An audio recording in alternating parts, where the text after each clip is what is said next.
by the United States government, American observers allegedly sent by the United States government have arrived in Abuja specifically to monitor the upcoming judgment in Nnamdi Kanu's case, scheduled for November 20th. I see the one and only Unyami Jesus, an Hollywood actor and their top content creator. Where are you seeing this video make it go viral? Hey, I said it before that the rain don't finish, that the breeze now we are seeing. Hey, wow! Finally, American observers don't enter Niger. That is through Nnamdi Azikiwe Airport, Abuja. No be local airport or no be backyard, no be border. Through international airport in Abuja. They are now in Abuja. They are now in Nigeria. Yes, they have come to monitor Nnamdi Kanu's last trial. Yes, whether Nnamdi Kanu should be free on the 20th or Nnamdi Kanu should be continue to be detained on the 20th of this November 2025, or that is, or otherwise, whichever way they have landed. But let me blow your mind. You are aware that one Brigadier General Oba was just kidnapped and by ISWAP. Is no more in news. Another reverend again kidnapped in Kaduna with other Christian is no more in news. So all these things are what they have come for. Yes, they have come to see with their two eyes. No be saying Nnamdi Kanu reported or Reverend Ezekiel the Chomo reported or this and that or Christian genocide. They have come to see with their eyes. Hey, now wow, what do you think will be the outcome of this matter? Yes, for them to leave their family, leave whatever they are doing, to enter another man's country to come and observe one or two things. Do you think you're going to go easy like that? Now wow. Drop your comment on the comment section. I see one and only Unyami Jesus, an Hollywood actor and their top content creator. Before I proceed, have you subscribed to my YouTube channel? If yes, congrats. If no, try and do so and on your notification button so that whenever I drop a video like this or whenever I come live, you'll be the first to be notified. Yes. Make use of the comment section as you're watching this video. Coming judgment of Chief Mazi Nnamdi Okwu Kanu, I felt the same mixture of anger and exhaustion that many people from the southeastern part of Nigeria feel every time this country finds a new way to embarrass itself. Their arrival did not surprise anyone who has been watching the endless drama surrounding this case. What surprised people is the fact that it has taken the presence of foreign observers, people who traveled across oceans, to pressure Nigeria to simply do what is lawful, fair and humane. That alone says everything about how deeply damaged the Nigerian justice system has become, especially when the matter involves an Igbo Biafran person. According to reports, these observers, who allegedly came on assignment from the government of the United States of America, landed in the capital city only 3 days before the crucial November 20th judgment. They did not come to monitor security. They did not come for diplomatic handshakes. They came because the world has been watching the strange and troubling direction of the trial being handled by Justice James Omotosho. They came because the letter written on the 6th day of November by the special counsel of Nnamdi Okwu Kanu, Barrister Aloy Ejimakor, raised serious alarms that could no longer be ignored. That letter warned that the trial was drifting into dangerous territory where justice becomes uncertain, procedures look manipulated, and the fate of a man is shaped not by evidence but by politics. The brother of Nnamdi Okwu Kanu, Prince Kanunta Kanu, even went as far as issuing a public briefing to international media organizations. He warned that the trial was becoming not only unsafe, but outright unlawful. The fact that such warnings had to be raised publicly shows how little trust anyone has left in Nigerian institutions. And who can blame them? For decades, the Nigerian government and its military and security forces have treated Igbo Biafrans not as citizens with rights, but as subjects to be controlled through force, intimidation, and historical amnesia. From the mass killings of the Igbo people during the Nigeria-Biafra War, to the deliberate marginalization that followed, to the various military operations in southeastern states, that resulted in more deaths, disappearances, and shattered families. The Nigerian state has never truly confronted its past or corrected it. Instead, it continues to recycle the same attitudes of persecution as if the suffering of the Igbo people is a normal operating procedure. That is why the arrival of these observers has become such a significant moment. They immediately began requesting documents from the legal team of Nnamdi Kanu, letters demanding unconditional release, records of appeals, and even evidence of a request for presidential pardon to cover all legal angles. The House of Assembly in Abia State had already sent a letter to President Bola Ahmed Tinubu asking him to release Nnamdi Kanu. The observers even requested this letter too. They wanted every piece of evidence that showed how many times the Nigerian government had been asked to do the right thing, but refused. What makes the story even more unsettling is that multiple reports confirm that President Bola Ahmed Tinubu had received appeals from political leaders, including the governor of Abia State, Dr. Alex Otti, who said that President Bola Ahmed Tinubu had shown interest in releasing Nnamdi Kanu. Worse still, there were claims that the son of President Bola Ahmed Tinubu had contacted members of the family of Nnamdi Kanu before the election, allegedly promising that his father would secure the release of the detained Biafran leader if the southeastern region showed political support.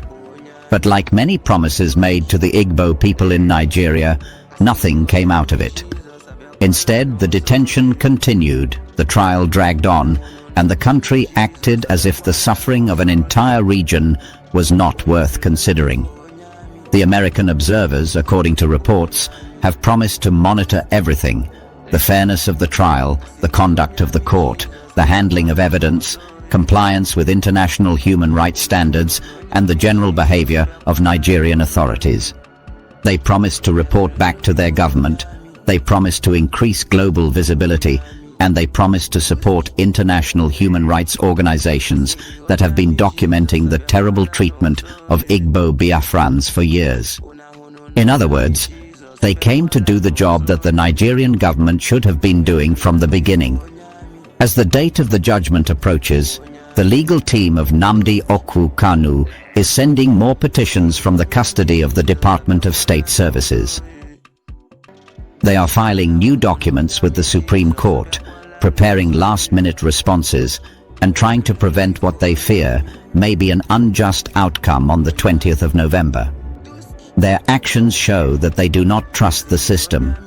Their desperation shows they know what Nigeria is capable of doing when the matter involves the Igbo people. This entire situation tells a painful story. In Nigeria, justice becomes a negotiation, and fairness becomes optional, especially for Biafrans. If the Nigerian government had handled this issue with transparency, humanity, and respect for the rule of law, foreign observers would not be flying into Abuja like people rushing to witness a natural disaster. Their presence is a global reminder that Nigeria has failed to earn the confidence of its own citizens. It is tragic that after decades of marginalization, atrocities, and political exclusion, the same patterns are repeating themselves. And it is even more tragic that the government still refuses to learn. The handling of this case exposes the President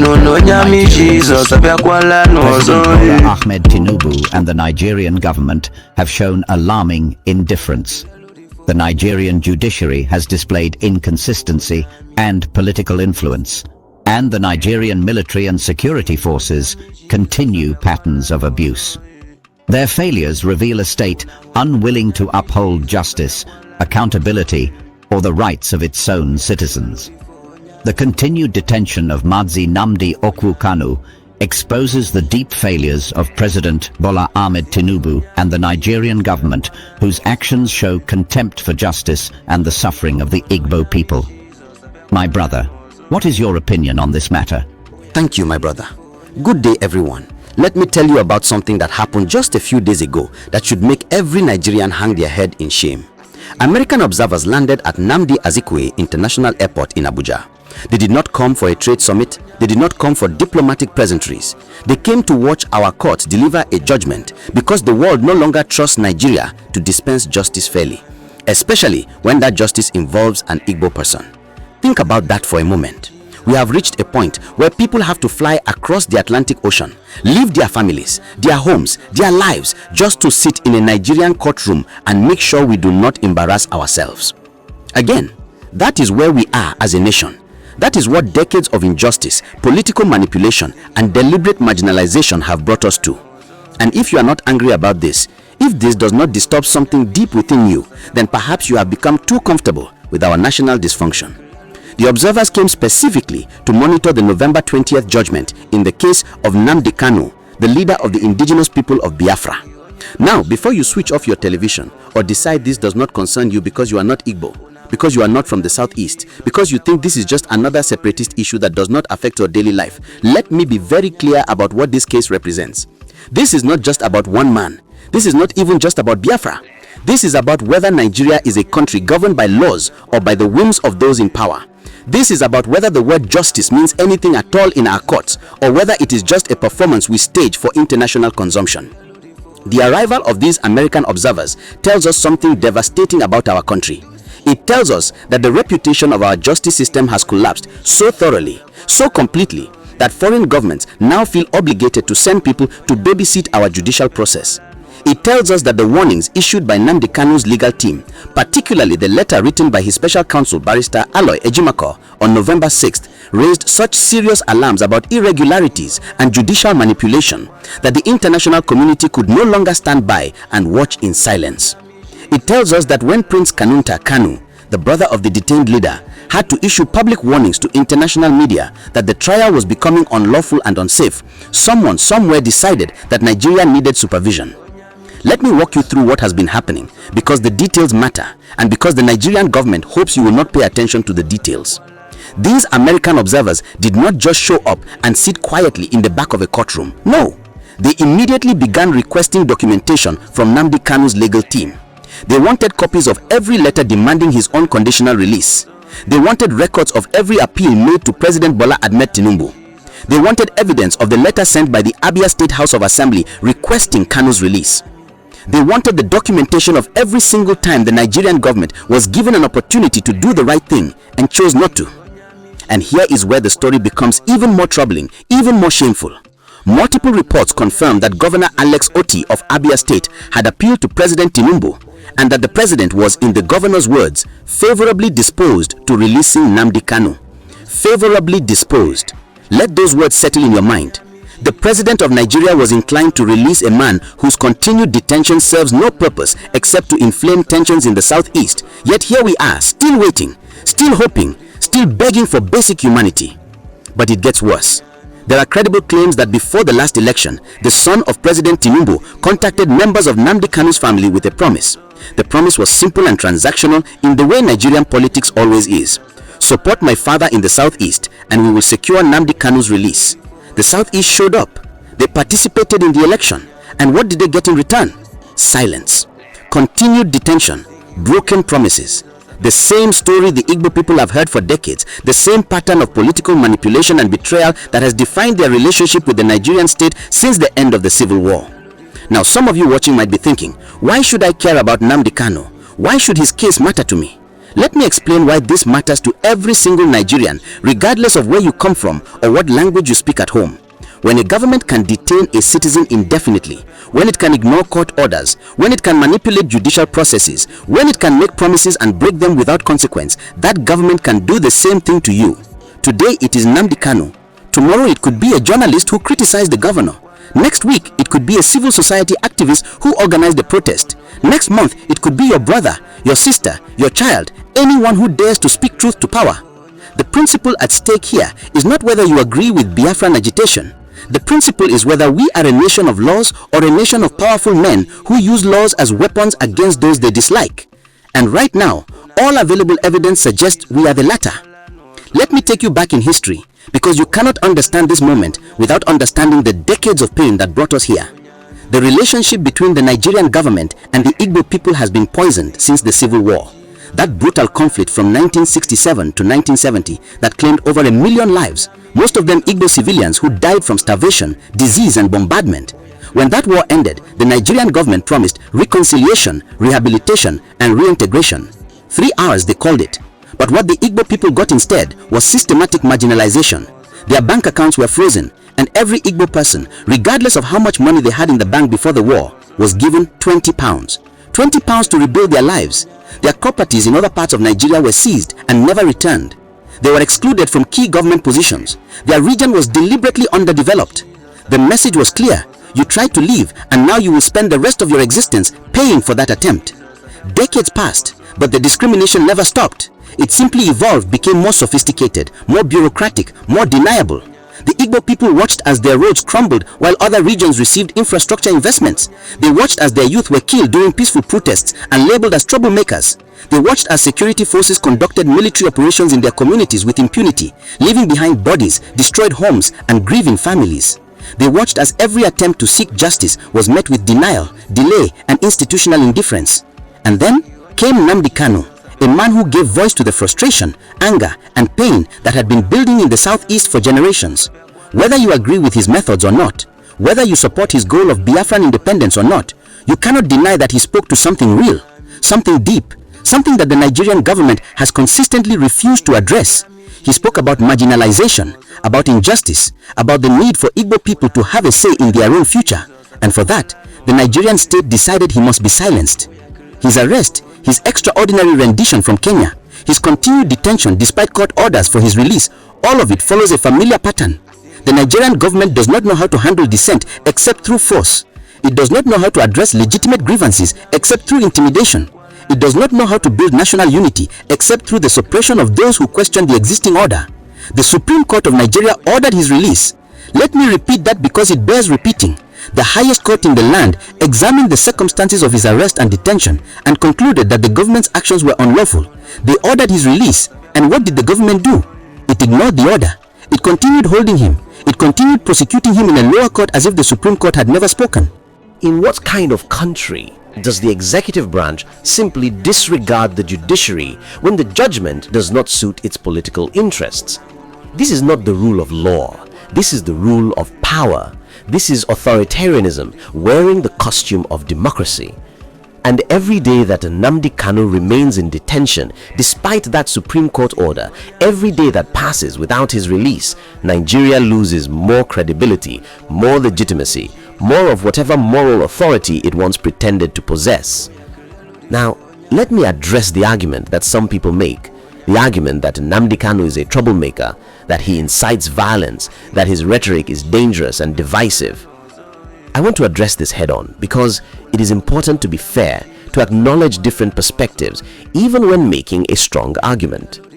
Yes, some of Nnamdi Kanu's statements have been inflammatory. Yes, his approach has sometimes been confrontational. Yes, there are legitimate concerns about how his messaging affects intercommunal relations in Nigeria. But here is what those criticisms miss. You do not address inflammatory speech by making the speaker a martyr. You do not reduce tensions by demonstrating that the government will act lawlessly when dealing with its critics. You do not build national unity by showing one ethnic group that their grievances will never be addressed through legal, peaceful, institutional channels. Every day that Nnamdi Kanu remains in detention, every day that the government refuses to follow its own laws, it proves his point. It proves that the Nigerian state cannot be trusted to treat the Igbo people fairly. It proves that justice in Nigeria depends on your ethnicity, your connections, your political usefulness. If the Nigerian government genuinely believed that Nnamdi Kanu was guilty of crimes, if it truly had evidence that would stand up in an impartial court, then it should welcome the presence of these American observers. It should welcome international scrutiny. It should be confident in the strength of its case and the fairness of its judicial process. But instead, the presence of these observers feels like an embarrassment to the government, a reminder that the world is watching and that the world has good reason to doubt Nigerian justice. Think about what these observers were told they would be monitoring. They were told they would assess the fairness of the trial. They were told they would evaluate whether the court followed proper procedures. They were told they would determine whether Nigeria was complying with international human rights standards. They were told they would report back to their government and to international human rights organizations. In other words, they were told they would be doing the job that Nigerian citizens should be able to trust their own institutions to do. The fact that we need foreign observers to ensure a fair trial is not a sign of international concern for Nigeria. It is a sign of international alarm about Nigeria. It is the kind of thing that happens in countries with profound democratic deficits, countries where the judiciary serves power rather than justice, countries where the rights of citizens depend on their ethnicity or their political loyalties rather than on universal principles enshrined in law. President Bola Ahmed Tinubu has the power to end this situation today, right now, this moment. He could order the release of Nnamdi Kanu, comply with the Supreme Court's decision, and begin the process of addressing the legitimate grievances of the Igbo people. He could demonstrate that Nigeria is capable of growth, of learning from its history, of treating all its citizens with equal dignity. He could show leadership instead of political calculation. He could choose justice over expedience. But he has not done this. Despite the appeals from Governor Alex Otti, despite the letter from the Abia State House and Assembly, despite his own reported inclination to release Kanu, despite the promises allegedly made by his son during the election campaign, President Tinubu has allowed this situation to continue, and his inaction, his silence, his apparent indifference to the suffering of the Igbo people and the degradation of Nigerian justice, that inaction speaks louder than any speech he could give. Some will say that releasing Nnamdi Kanu would be a sign of weakness, that it would embolden separatists, that it would make the president look like he is bowing to pressure. But let me suggest a different way of thinking about this. Releasing a man whose detention is unlawful, whose continued imprisonment serves no purpose except to fuel resentment and division, that is not weakness.